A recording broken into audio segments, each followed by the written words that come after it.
My name is Schneider-Atik, and I am here to teach you how to look your best within Jewish law. And one aspect of Jewish law, especially regarding married women, is head coverings. So today I'm going to teach you one more way to look good when tying your mitpachot. Mitpachot are so popular right now, and it's really great because it gives you a lot of great options. Now today I'm going to teach you one of my favorite scarf ties. It's practically a signature for me, and it's called the Yerushalmi Twist, which is rather appropriate considering that I first learned how to do it in Yerushalayim. You start by gathering your hair into a French twist and pinning it down. Now most scarf ties work just fine with a ponytail. I find that this one works best if your hair is pinned up in a twist, but it's your call, you decide. You start, after you've pinned your hair up, you take the scarf and you drape it over your head nice and even.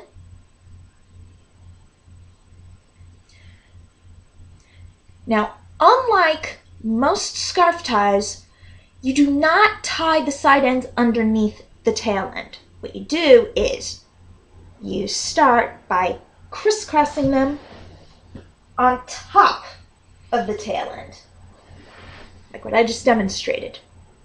Then you bring the ends back up to the top and tie them once and tuck. Now remember, as with any and all scarf ties, you always want to tie the scarf snug, but never too tight. If it's too tight, it'll just slide right off. Now, as you can see, it leaves a nice low ponytail effect. It's so easy. It is a little tricky at first. It does require some practice, but once you get the hang of it, it's amazing. I can even do it without a mirror. Now, I usually like to leave it as is, but if you don't want a tail hanging, all you have to do is gather it up and tuck it in at the crisscross point. And it just creates a nice little roll. And now you have no ends hanging. It's your call. I do it sometimes. Most of the time I don't. I don't find it necessary. But now, let's say you like this tie, but you feel like adding a little bit of extra interest, maybe with a second color. Or maybe you want to add a little extra body and volume on top.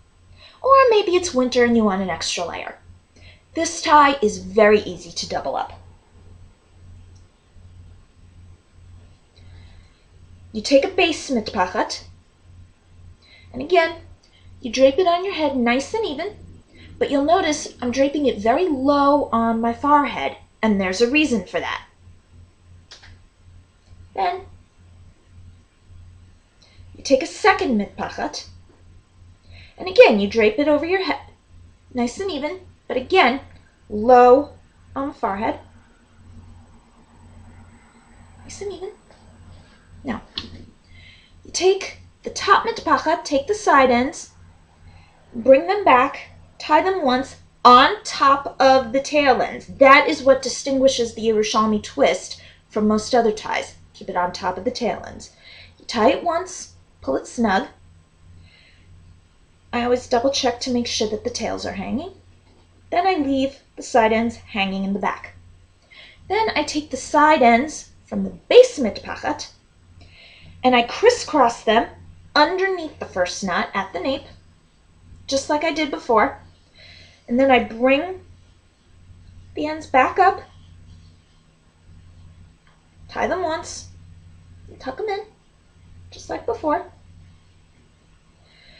Now again, you'll notice I draped the front very low on the forehead, and that is so that now I can roll it backwards and get the extra height.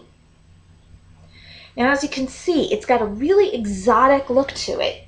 It really looks very Middle Eastern, very biblical. People have actually thought that I'm Israeli. I am Israeli at heart, so that does count. Now, most of the time, when I do this tie, I like to leave it as is, but every now and then I like to add a little decorative twist. So This is just one way to do it. I take an oblong scarf and I drape it underneath the tail. Drape it nice and even. What I do is I bring it up and I just crisscross, and then I bring it back down and tie.